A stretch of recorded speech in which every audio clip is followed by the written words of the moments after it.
সরকারকে ব্যর্থ করতে জাতীয় নির্বাচন পেছানোর চেষ্টায় একটি গোষ্ঠী অভিযোগ বিএনপি নেতাদের। দেশবিরোধী চক্রান্ত রুখতে দ্রুত রোডম্যাপ ঘোষণার দাবি। প্রয়োজন একটি জাতীয় সংসদ নির্বাচন, নির্বাচনের মধ্যে দিয়ে সকল সমস্যার সমাধান হবে। জাতীয় নির্বাচন দরকার নয়, আপনার স্থানীয় সরকার নির্বাচন দরকার। এগুলো যারা আপনাকে বলছে তারা আপনাকে ব্যর্থ করতে চায়। স্বৈরাচার পদ্ধতি বিলোপে নির্বাচন ব্যবস্থার সংস্কারের তাগিদ ঐকমত্য কমিশনের। হাসিনা স্বৈরাচার হিসেবে আবির্ভূত হয় নাই, একটা পদ্ধতি প্রক্রিয়া তাকে স্বৈরাচারী করেছে। তো এই পদ্ধতি প্রক্রিয়ার পরিবর্তন হওয়া দরকার, যাতে আবারও যারাই ক্ষমতায় যাবে তারা যেন হাসিনার মতো আবার দারমে পরিণত না হয়। দেখছিলেন প্রধান শিরোনাম। দুপুর সময় সঙ্গে আছি আমি ওমর ইনান এবং আমি রাইসা জান্নাত। এবার অন্যান্য শীর্ষ সংবাদ। ১.৫ মাসের মধ্যেই শুরু হচ্ছে গণহত্যায় অভিযুক্ত শেখ হাসিনার বিচার কাজ, জানালেন চিফ প্রসিকিউটর। চলতি মাসেই বিশেষ মামলাগুলোর তদন্ত প্রতিবেদন আদালতে দাখিল। রাজনীতিতে বৈচিত্র্য ও প্রতিযোগিতা বাড়াবে তরুণদের দল জাতীয় নাগরিক পার্টি। মত রাজনীতিকদের, নতুন দলে সরকারি পৃষ্ঠপোষকতা না থাকার প্রত্যাশা। এবং লেবুর হালি ১০০, হঠাৎ বেড়েছে শসা বেগুনের দামও। রমজানে চাহিদার সুযোগে বেপরোয়া বিক্রেতারা। সরবরাহ স্বাভাবিক থাকায় ডাল, ছোলা, চিনি, খেজুরে স্বস্তি।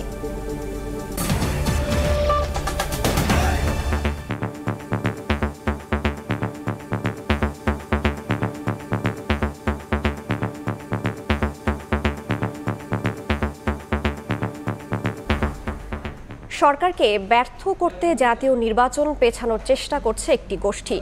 এমন অভিযোগ করে দেশবিরোধী চক্রান্ত রুখতে দ্রুত ভোটের রোডম্যাপ ঘোষণার দাবি জানিয়েছেন বিএনপি নেতারা।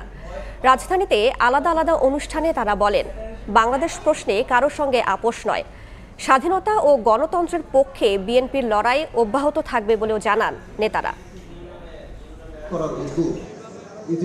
গণতন্ত্র পুনরুদ্ধার সংগ্রামে বেগম খালেদা জিয়া ও তারেক রহমানের ত্যাগ নেতৃত্ব শীর্ষক আলোচনা সভা রাজধানীর ইঞ্জিনিয়ার্স ইনস্টিটিউশনে এ আয়োজনে যোগ দেন বিএনপির স্থায়ী কমিটির সদস্য সালাহ উদ্দিন আহমেদ, সিনিয়র যুগ্ম মহাসচিব রুহুল কবির রিজভী।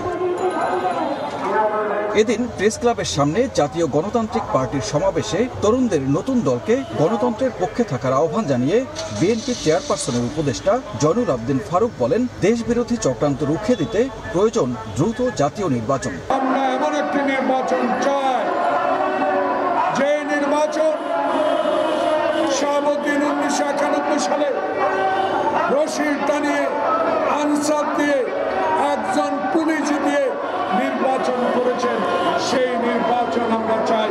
আলাদা অনুষ্ঠানে দেশ ও জাতিকে রক্ষায় ঐক্যবদ্ধ থাকার আহ্বান জানান বিএনপির ভাইস চেয়ারম্যান শামসুজ্জামান দুদু। দ্রব্যমূল্য নিয়ন্ত্রণ ও আইন শৃঙ্খলা রক্ষায় সরকারকে কার্যকর পদক্ষেপ নেওয়ার আহ্বান জানান তিনি। অনতি বিলম্বে আইন শৃঙ্খলা পুনঃপ্রতিষ্ঠা করে মানুষের স্বস্তি দেওয়া। যারা সরকারকে ব্যর্থ করতে চায় তারাই নির্বাচন পেছাতে চায় বলে মন্তব্য করেন বিএনপির চেয়ারপারসনের উপদেষ্টা আব্দুস সালাম। জাতীয় নির্বাচন দরকার নাই, আপনার স্থানীয় সরকার নির্বাচন দরকার।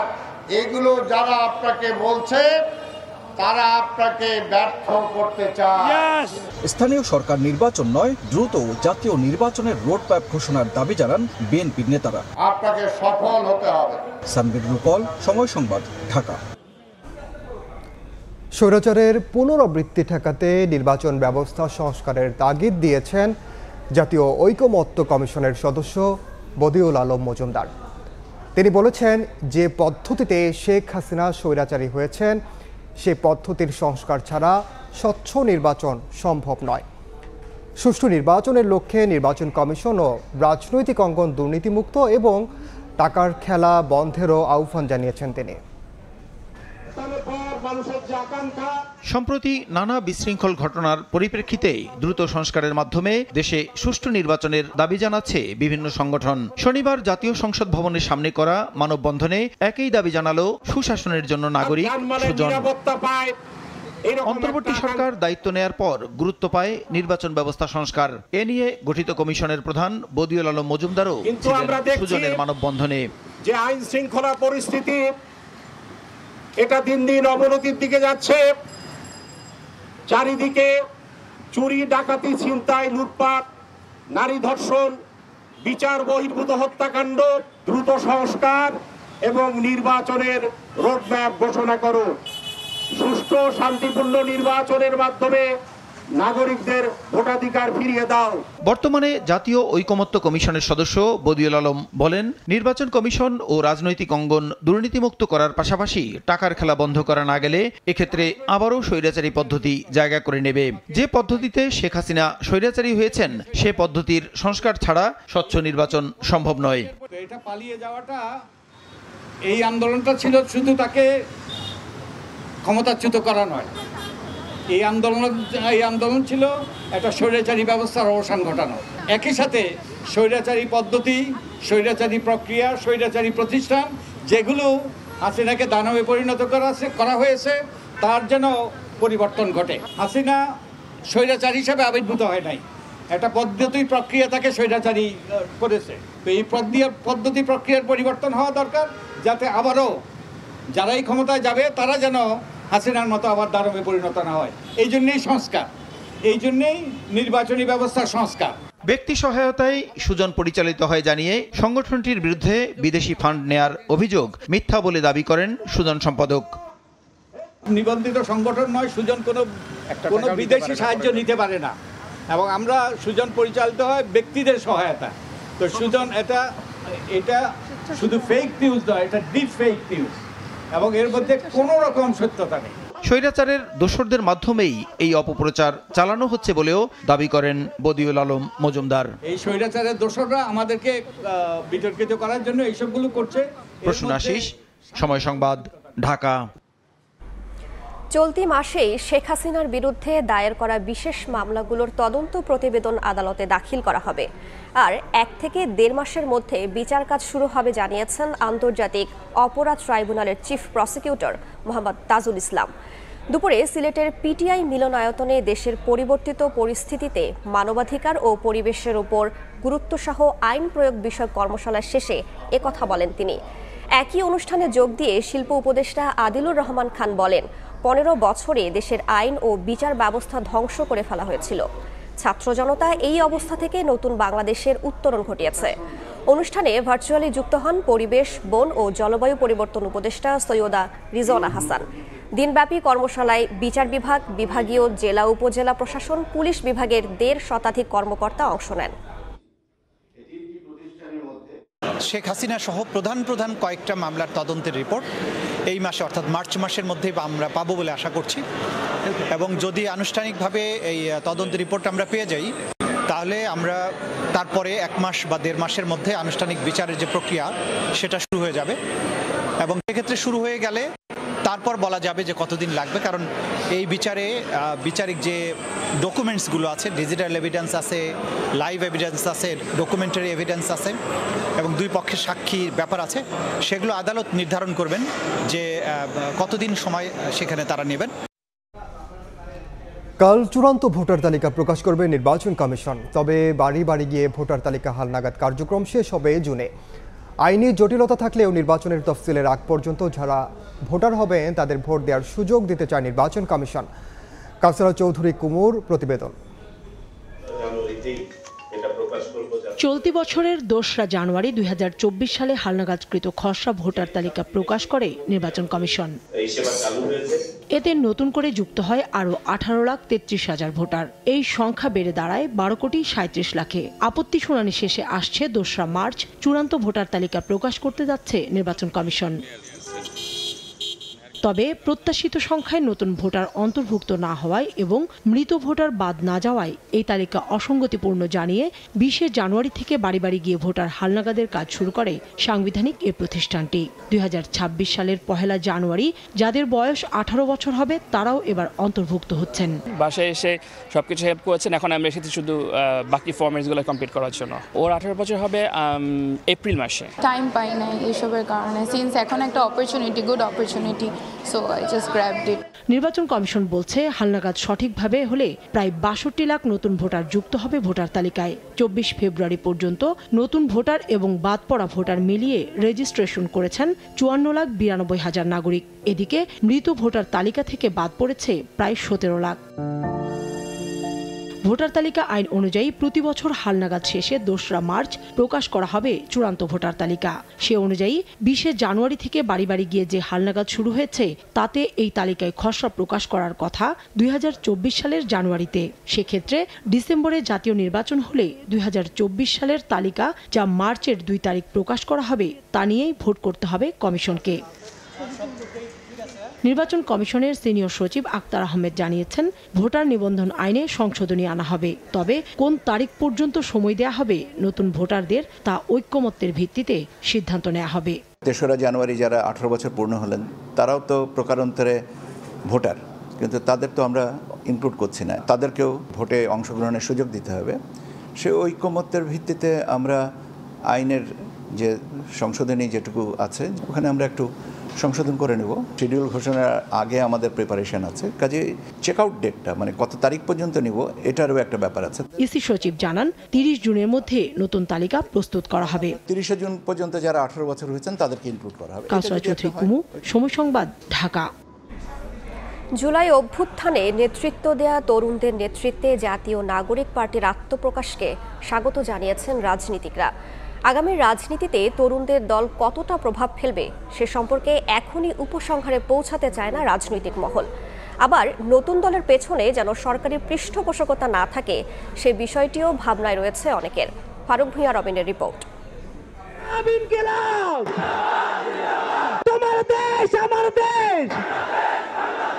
জল্পনা কল্পনা শেষে যাত্রা শুরু জাতীয় নাগরিক পার্টির। রাজনীতির মঞ্চে জুলাই অভ্যুত্থানের নায়কেরা। তরুণদের এই দল নিয়ে দেশের রাজনৈতিক অঙ্গনে তৈরি হয়েছে তুমুল আলোচনা, সাড়া ফেলেছে জনমনেও।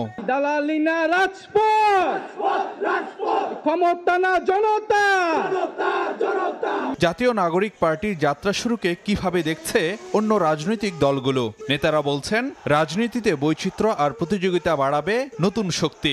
আমাদের স্টেক হোল্ডার হচ্ছে দেশের সম্মানিত নাগরিকগণ।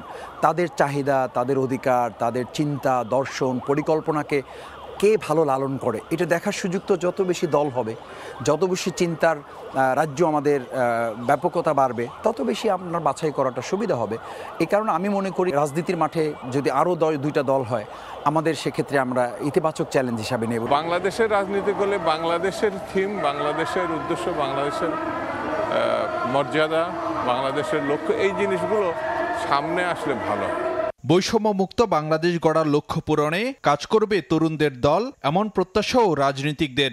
আমি আশা করব নতুন কোনো দল অন্য কোনো গ্রুপের প্রশ্রয় বা স্বার্থ রক্ষাকারী দল হিসাবে গড়ে উঠবে না। 24-এর গণঅভ্যুত্থানের চেতনাকে সামনে রেখে তারা যদি ইতিবাচক রাজনীতি করে গণতন্ত্রের পক্ষে, মুক্তিযুদ্ধের পক্ষে, অসাম্প্রদায়িকতার পক্ষে, সেইটা বাংলাদেশের রাজনীতিতেও কতকগুলো ইতিবাচক উপাদান যুক্ত হবে বলেই আমি মনে করি। তবে অন্তর্বর্তী সরকারের সঙ্গে তরুণদের রাজনৈতিক দলের সম্পর্ক কেমন হবে তা নিয়ে কৌতূহল আছে রাজনৈতিক অঙ্গনে।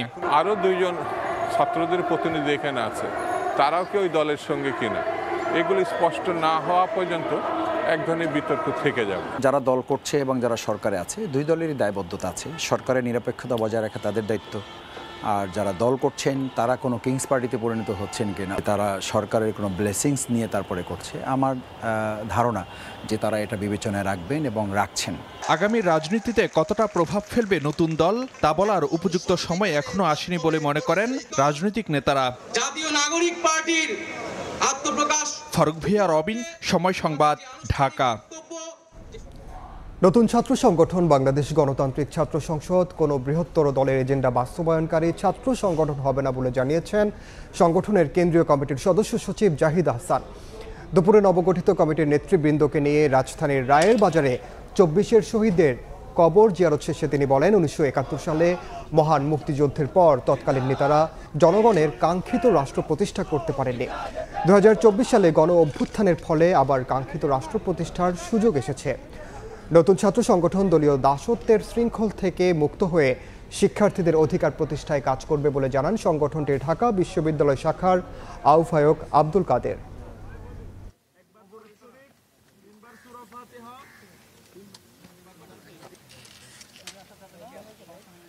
ক্যাম্পাস ভিত্তিক যে লেজুর ভিত্তি ছিল, যে দাসত্বের যে কালচার ছিল, যে জিম্মি করে রাখার যে কালচার ছিল, জিম্মি করে রাখার কালচারকে উপরে ফেলে একটা ব্যবস্থা হাজির করতে। এদিকে বাংলাদেশ সীমান্তে অন্য দেশের কেউ অনুপ্রবেশ করলে কঠোর হওয়ার হুঁশিয়ারি দিয়েছেন বিজিবির মহাপরিচালক। বলেছেন, যতক্ষণ বাংলাদেশিরা অন্য দেশে অনুপ্রবেশ না করবে ততক্ষণ পর্যন্ত তারা নিরাপদ। বিজিবি বিএসএফ উচ্চ পর্যায়ের বৈঠকের পরও সীমান্ত হত্যা কেন বন্ধ হচ্ছে না সে বিষয়ে স্বরাষ্ট্র উপদেষ্টা বলেছেন, এ নিয়ে কাজ করছে সরকার। নজর রাখা হচ্ছে মিয়ানমার পরিস্থিতিতেও।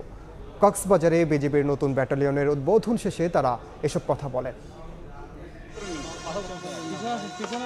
পতাকা উত্তোলনের মাধ্যমে একযোগে ঢাকা, গাজীপুর ও কক্সবাজারে উদ্বোধন করা হলো বিজিবির একাধিক ব্যাটালিয়ন ও ইউনিটের। কক্সবাজারে উদ্বোধনী অনুষ্ঠানে যোগ দেন স্বরাষ্ট্র উপদেষ্টা, বিজিবি মহাপরিচালক সহ ঊর্ধ্বতন কর্মকর্তারা। ব্যাটালিয়ন ও ইউনিট উদ্বোধনের পর প্যারেড পরিদর্শন করেন অতিথিরা। অনুষ্ঠান শেষে অতিথিরা সাংবাদিকদের সঙ্গে কথা বলতে এলে ওঠে সমসাময়িক নানা প্রসঙ্গ। এর মধ্যে সীমান্ত হত্যা প্রসঙ্গে বিজিবি মহাপরিচালক বলেন, বাংলাদেশিরা অন্য দেশের সীমান্তে অনুপ্রবেশ না করা পর্যন্ত নিরাপদ। বিপরীতে অন্য দেশের কেউ বাংলাদেশে অনুপ্রবেশ করলে আইন মানার ক্ষেত্রে আরো কঠোর হবে বিজিবি। অবৈধ অনুপ্রবেশক যাই হোক, হত্যা কোনো চূড়ান্ত একটা সমাধান হতে পারে না। তো সেই বিষয়ে আমাদের এটা অব্যাহত থাকবে এবং আরো একটি যদি হয় আমরা আরো কঠোর অবস্থানে যাব। এটা আপনাদেরকে আমি আশ্বস্ত করতে চাই। প্রশাসন চেষ্টা করছে, স্থানীয় সবাই চেষ্টা করছে। সম্প্রতি দিল্লিতে উচ্চ পর্যায়ের বৈঠকে বসে বিজিবি ও বিএসএফ। সীমান্ত হত্যা বন্ধে সেখানেও হয় আলোচনা। স্বরাষ্ট্র উপদেষ্টা জানালেন, প্রতিশ্রুতি দেওয়ার পরও হত্যা বন্ধ হচ্ছে না। এ বিষয়ে প্রয়োজনীয় পদক্ষেপ নিচ্ছে সরকার। মিয়ানমার সীমান্তে নিরাপত্তা নিশ্চিত করতেও কাজ চলছে বলে জানান তিনি। ভবিষ্যতেও খুব তাড়াতাড়ি আরো যেন ব্যাটালিয়ন এই বিজিবির সাথে যোগ হতে পারে, সেই জন্য আমরা চেষ্টা করব। পরিশেষে আপনাদের প্রতি আহ্বান জানাই, সীমান্ত রক্ষা, চোরাচালান প্রতিরোধ, নারী শিশু পাচার রোধ সহ যে কোনো ধরনের সীমান্ত অপরাধ দমন, জনসাধারণের জীবন ও সম্পদ রক্ষা সহ সরকার কর্তৃক অর্পিত যে কোনো দায়িত্ব নিষ্ঠার সাথে পালন করে আপনারা বিজিবির সুনাম ও মর্যাদা আরও বৃদ্ধি করবেন। নাফ নদীর ওপারে মিয়ানমারের সিত্তে শহর দখলের পথে রয়েছে আরাকান আর্মি। ব্রিফিংয়ে উপদেষ্টা ও মহাপরিচালক দুজনই জানালেন, দেশটির অস্থিতিশীল পরিস্থিতি পর্যবেক্ষণে রেখেছে অন্তর্বর্তী সরকার। প্রয়োজন পড়লে সীমান্তে বিজিবির সক্ষমতা আরও বাড়ানো হবে। আনুষ্ঠানিকভাবে যাত্রা শুরু করলো বিজিবির 2টি ব্যাটালিয়ন এবং 1টি ইউনিট। নতুন এই সংযোজনগুলো বিজিবির সক্ষমতা বাড়াবে আরও অনেক। দেশবাসীর গর্বের বর্ডার গার্ড তাদের নজরদারি এবং তৎপরতার মাধ্যমে সীমান্তের নিরাপত্তা নিশ্চিত করতে সচেষ্ট হবে, এমনটি মনে করছেন সংশ্লিষ্টরা। আতাউর কাউসার, সময় সংবাদ, কক্সবাজার। রোজার আগে হঠাৎ চাহিদা বেড়ে যাওয়ায় বেপরোয়া বিক্রেতারা এক হালি লেবুর দাম হাঁকছেন 80 থেকে 200 টাকা পর্যন্ত। একই ধরনের পরিস্থিতি শসা ও বেগুনের দামেও। অস্বাভাবিক দাম বাড়ার যৌক্তিকতা নিয়ে প্রশ্ন তুলেছেন কৃষি অর্থনীতিবিদরা। তবে বাজারে স্বস্তি মিলছে ইফতারি তৈরি উপকরণ, ছোলা ও ডালে। স্থিতিশীল আছে চিনির দামও। দরজায় কড়া নাড়ছে রমজান। রাজধানীর বাজারগুলো সরগরম হয়ে উঠেছে ক্রেতাদের ভিড়ে। চাহিদা বাড়ায় লেবু, শসার, বেগুনের দাম আকাশচুম্বী। প্রকারভেদে এক হালি লেবু বিক্রি হচ্ছে 60 থেকে 200 টাকায়, শসা 70 থেকে 120 টাকা কেজি, বেগুনের কেজি 60 থেকে 150 টাকা। সরবরাহ থাকার পরও দাম বাড়ার কারণ হিসেবে চাহিদা বৃদ্ধির অজুহাত বিক্রেতাদের। ক্ষুব্ধ ক্রেতারা। যেমন ফুলের বসি, এগুলার দাম গতবারের চেয়ে কেজিতে 400-500 টাকা কম, এটার দাম কমছে। আর আপনার বাদামের আইটেম, কাজু বাদাম, কাঠবাদাম, এগুলোর দাম বাড়ছে আগের তুলনায়। বাজার এখনো সহনীয়, কিন্তু এটা তদারকি না থাকলে হয়তো ব্যবসায়ীদের কারসাজিতে সামনের দিনগুলোতে বেড়ে যেতে পারে। বাকি আদার সব আইটেমের দামই কম আছে, কোনো মালের দাম বেশি না। আদার সব আইটেম দাম, ডাইল টুল সব জিনিসের দাম কম আছে, চিনির দাম কমছে। শীত মৌসুম শেষ হওয়ায় সবজির সরবরাহ কিছুটা কমেছে, তবে যে হারে দাম বাড়ছে তা অস্বাভাবিক উল্লেখ করে বাজারে সরকারি সংস্থাগুলোর হস্তক্ষেপের পরামর্শ কৃষি অর্থনীতিবিদদের। উৎপাদনের ভরা মৌসুম না, কাজেই এখন সরবরাহটা একটু কম এবং চাহিদাটা বেশি, তার জন্য দামটা বেড়ে যাচ্ছে। কিন্তু দাম যে হারে বেড়েছে এটা খুবই অস্বাভাবিক। এখানে আমাদেরকে ন্যায্য দাম প্রতিষ্ঠিত করতে হবে। ন্যায্য মূল্য প্রতিষ্ঠার জন্য আমাদের সরকারি যে এজেন্সিগুলো আছে সেগুলোকে কাজ করতে হবে। তবে বাজারে স্বস্তি মিলছে ডাল, বেসন, ছোলা, চিনির দামে। সরবরাহ পর্যাপ্ত থাকায় দাম নিয়ন্ত্রণে আছে বলে জানালেন বিক্রেতারা। ক্রেতাদের সন্তোষ প্রকাশ। সবজির বাজারে প্রচুর দাম, দ্বিগুণ দাম বেড়ে গেছে। আজকের দিনে আমি আরও এক সপ্তাহ আগে বাজারে আসছি, তার চেয়ে দেখতেছি অনেক ডাবলের দাম। যেরকম আগে টমেটো ছিল 20 টাকা কেজি, এখন 30 টাকা 35 টাকা। লেবুর হালি হচ্ছে 80 টাকার মতো এরকম চাইতেছে। আর যে গত সপ্তাহে ছিল 30 টাকা হালি, এখন 70 টাকা হয়ে গেছে, মানে দ্বিগুণ প্লাস হয়ে গেছে। সব বাজারে একটু বেশি বেশি আছে। মাছ বাজারে গেছি, ওইখানেও বেশি, তরকারিতেও বেশি, সব কিছুতেই বেশি। শসার দামটা দেশিগুলোর দাম ঠিক আছে, বাট অন্যান্যগুলো মনে হচ্ছে একটু বেশি আছে আর কি। সাধারণ মধ্যবিত্তদের জন্য দামটা বেশি মনে হলেও তারপরেও রমজান উপলক্ষে যেভাবে বাড়ার কথা সেভাবে মনে হচ্ছে ঠিক আছে আমার কাছে। এদিকে কিছুটা উত্তাপ ছড়াচ্ছে মাংসের বাজার। গেল সপ্তাহের চেয়ে কেজিতে গরুর মাংসের দাম বেড়েছে 30 টাকা, খাসির 150 টাকা, আর ব্রয়লার মুরগির দাম বেড়েছে কেজিতে 10 টাকা। ইয়ানুর শিফাত, সময় সংবাদ, ঢাকা। গত কয়েক মাসের তুলনায় কম দামে নিত্যপণ্য বিক্রি হচ্ছে চট্টগ্রামের খাতুনগঞ্জ পাইকারি বাজারে। ব্যবসায়ীরা বলছেন, সিন্ডিকেট না থাকা ও বাজার প্রতিযোগিতামূলক হওয়ায় পর্যাপ্ত পণ্য আমদানি হয়েছে। ফলে রমজানের আগে চাহিদা বাড়লেও পাইকারি পর্যায়ে বিভিন্ন পণ্যের দাম কমেছে কেজি প্রতি 5 থেকে 20 টাকা পর্যন্ত। রমজানের শেষ মুহূর্তে জমজমাট দেশের সবচেয়ে বড় ভোগ্যপণ্যের পাইকারি বাজার খাতুনগঞ্জ। শনিবার সকাল থেকে পণ্য বোঝাই ট্রাকের সারি দেখা যায় এই বাজারে। শ্রমিকরা ব্যস্ত লোড আনলোডে। দোকানে দোকানে চলছে বেচা কেনার হিড়িক। এবছর সিন্ডিকেট না থাকায় ছোট বড় সব ব্যবসায়ী আমদানির সুযোগ পাওয়ায় বাজারে প্রতিযোগিতা বেড়েছে। এতে রমজান উপলক্ষে ভোগ্যপণ্যের পর্যাপ্ত সরবরাহ রয়েছে। সেই সঙ্গে বিশ্ববাজারেও কমেছে নিত্যপণ্যের দাম, যার প্রভাবে কয়েক সপ্তাহ ধরে দেশের বাজারে দ্রব্যমূল্য নিম্নমুখী দাবি ব্যবসায়ীদের। চাহিদার থেকে দ্বিগুণ মাল আমদানি হওয়াতে প্রতিযোগিতামূলক বাজার হয়েছে, যার কারণে বাজারে পর্যাপ্ত পণ্য আছে, সরবরাহ ভালো আছে। আলহামদুলিল্লাহ সবকিছু বাজার এখন স্থিতিশীল আছে, কোনো কিছু বাড়া নাই, স্বাভাবিক আছে। খেজুর, ছোলা থেকে শুরু করে পেঁয়াজ, রসুন, আদার দাম গত কয়েক সপ্তাহের ব্যবধানে কমেছে 5 থেকে 15 টাকা পর্যন্ত। চিনির দামও হাতের নাগালে। ইন্ডিয়া পেঁয়াজ বিক্রি করছে আমরা 60-62 টাকা, আর দেশি পেঁয়াজ বিক্রি করছে হচ্ছে 35 থেকে 42-43 টাকা পর্যন্ত। সর্বনিম্ন 88 টাকা থেকে সর্বোচ্চ 102 টাকার মধ্যে পকেট বেঁধে ছোলা কি পাওয়া যাচ্ছে। চট্টগ্রাম বন্দরের তথ্য অনুযায়ী 2024 সালের অক্টোবর থেকে চলতি বছরের ফেব্রুয়ারি পর্যন্ত চিনি, তেল, ডাল, ছোলা, পেঁয়াজ, রসুন, আদা ও খেজুরের আমদানি বেড়েছে আগের বছরের তুলনায় গড়ে 31%। বিশ্ববাজারে ভোগ্যপণ্যের দাম কমা এবং দেশে পর্যাপ্ত পণ্যের আমদানি সহ সরকারের নানা পদক্ষেপের কারণে গেল কয়েক মাসের তুলনায় ভোগ্যপণ্যের দাম কম খাতুনগঞ্জে। তবে মুদ্রাস্ফীতির কারণে সে সুফল পাচ্ছে না সাধারণ ক্রেতারা। চট্টগ্রামের খাতুনগঞ্জ থেকে ফেরদৌস লিপি, সময় সংবাদ। আজ থেকে শুরু হলো চট্টগ্রাম বিশ্ববিদ্যালয়ের 2024-25 শিক্ষাবর্ষের ভর্তি পরীক্ষা। বিজ্ঞান অনুষদভুক্ত এ ইউনিটের ভর্তি পরীক্ষার মধ্য দিয়ে শুরু হয় এবারের ভর্তিযুদ্ধ। এবারও চট্টগ্রাম, ঢাকা ও রাজশাহী বিশ্ববিদ্যালয় ক্যাম্পাসে একযোগে চবির ভর্তি পরীক্ষা অনুষ্ঠিত হয়। পরীক্ষার্থী ও অভিভাবকদের জন্য প্রয়োজনীয় শৃঙ্খলা ও নিরাপত্তা ব্যবস্থা নিশ্চিত করেছে প্রশাসন। বিশ্ববিদ্যালয়ে প্রথমবারের মতো অভিভাবকদের জন্য বসার ব্যবস্থা রাখা হয়। পাশাপাশি বিভিন্ন সংগঠন থেকে তথ্য সহায়তা বুথ স্থাপন করা হয়েছে। এই ইউনিটের পরীক্ষায় চট্টগ্রাম বিশ্ববিদ্যালয় কেন্দ্রে অংশ নিয়েছেন 23,097 জন শিক্ষার্থী। প্রতি আসনের জন্য লড়াই করছেন 89 জন শিক্ষার্থী। সারা বিশ্বে ছড়িয়ে থাকা ঢাকা বিশ্ববিদ্যালয়ের মেধাবী শিক্ষার্থীরা শুধু দেশ নয়, বিদেশেও তাদের মেধা ছড়িয়ে দিচ্ছেন বলে জানিয়েছেন ঢাকা বিশ্ববিদ্যালয়ের উপাচার্য অধ্যাপক ডক্টর নিয়াজ আহমেদ খান। বিশ্ববিদ্যালয়ের কেন্দ্রীয় খেলার মাঠে গণিত অ্যালামনাই অ্যাসোসিয়েশনের চতুর্থ বার্ষিক সাধারণ সভা ও পুনর্মিলনী অনুষ্ঠানে একথা বলেন তিনি। এ সময় নবীন প্রবীণদের সমন্বয়ে দেশ ও জাতিকে এগিয়ে নিতে বিভাগের প্রাক্তন শিক্ষার্থীরা ভূমিকা রাখবে বলেও আশা প্রকাশ করেন তিনি। দিনের কথা ভুলবি কি রে, হায় সেই চোখের দেখা। এ যেন শেকড়ের টানে প্রিয় প্রাঙ্গণে দেশসেরা গণিতবিদদের মিলন মেলা। নেই ক্লাসরুম, ব্ল্যাকবোর্ড, তবুও পুরনো সেই দিনগুলোর স্মৃতি ক্ষণে ক্ষণে নাড়া দিয়ে যাচ্ছে সকলের প্রাণে। তাই তো এত বছর পর প্রাণের বন্ধুদের কাছে পেয়ে সবাই মেতেছেন গল্প আড্ডায়, আর প্রিয় মুহূর্ত বন্দী করে রাখছেন মুঠোফোনে।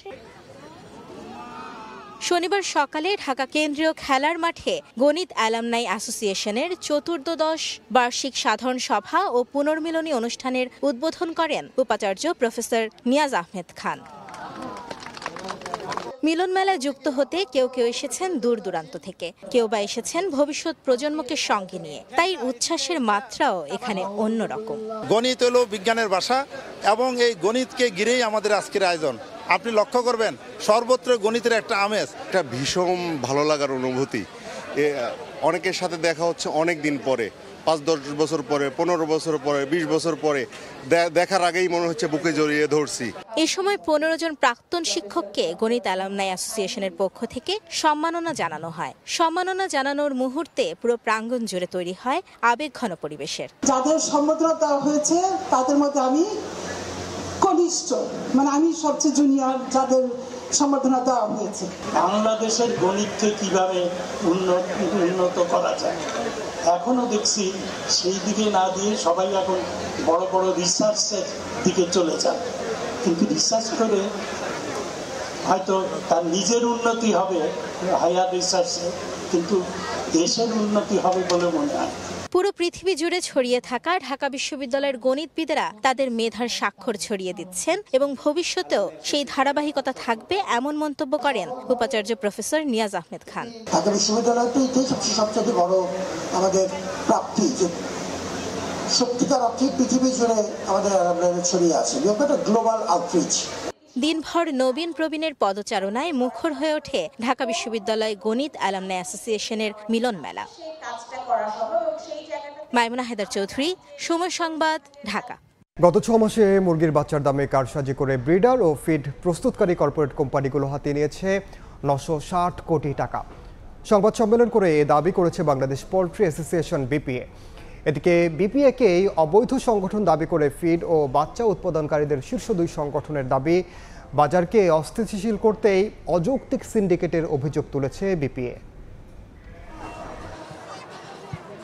বাজারে ডিম মুরগির দাম বাড়ে আবার কমেও, তবে এর সঠিক কারণ জানেন না খুচরা বিক্রেতা ও ভোক্তারা। রমজানের আগে আবারও দাম বেড়েছে এসব পণ্যের। ব্রয়লারটা 10 টাকা বেশি, সোনালিটা হলো আপনার 10 টাকা 15 টাকা কেজি বেশি, আর লেয়ার মুরগিটা আপনার কেজি বেচতেছি 300 টাকা 310 টাকা। একদিন পর আবার কমে যাচ্ছে 10 টাকা, আবার 20 টাকা বাড়তেছে। তো এটা তো একটা সিন্ডিকেটের মধ্যে একটা কাজ করছে। প্রত্যেক দেশের রোজার মধ্যে দাম কমে, আমাদের দেশের দাম বাড়াচ্ছে। খাদ্যের দাম বেশি, ওষুধের দাম বেশি।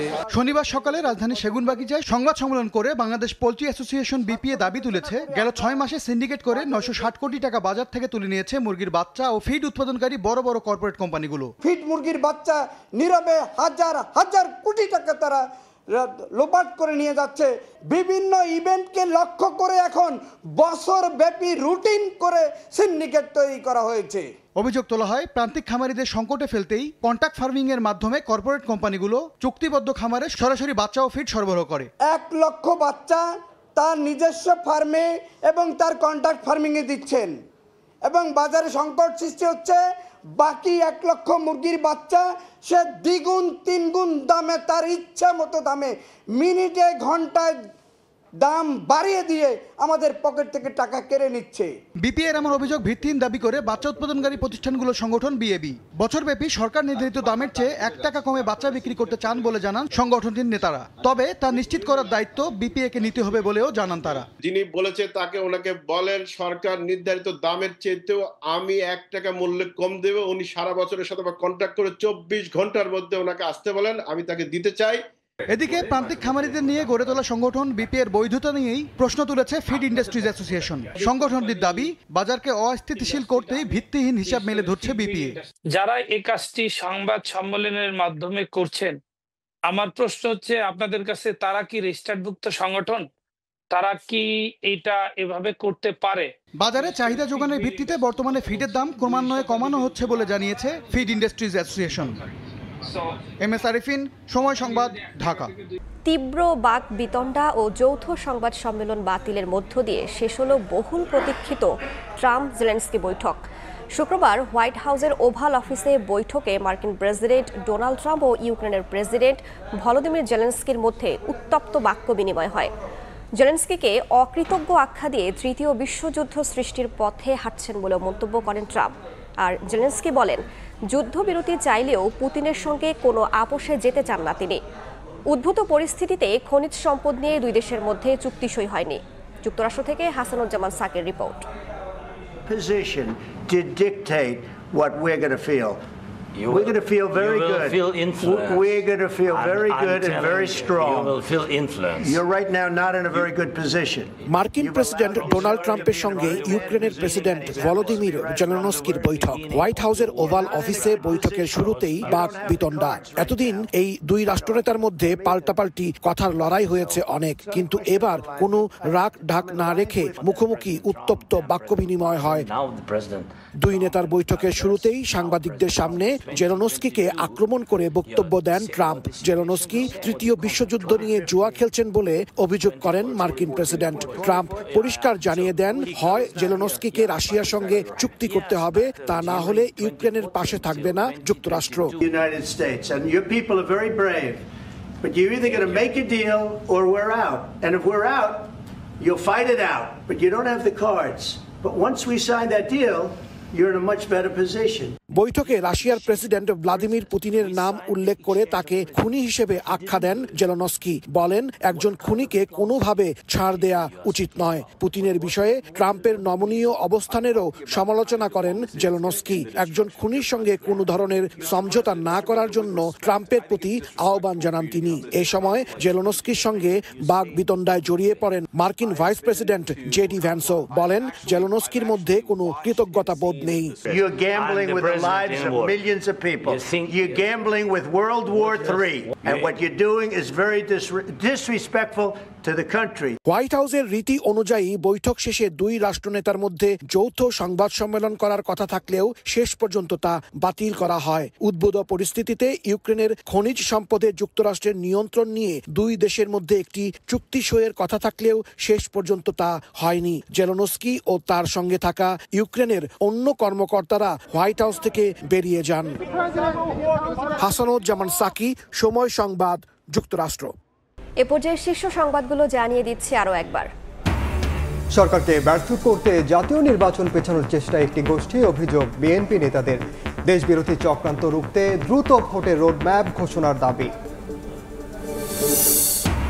1.5 মাসের মধ্যেই শুরু হচ্ছে গণহত্যায় অভিযুক্ত শেখ হাসিনার বিচার কাজ, জানালেন চিফ প্রসিকিউটর। চলতি মাসেই বিশেষ মামলাগুলোর তদন্ত প্রতিবেদন আদালতে দাখিল।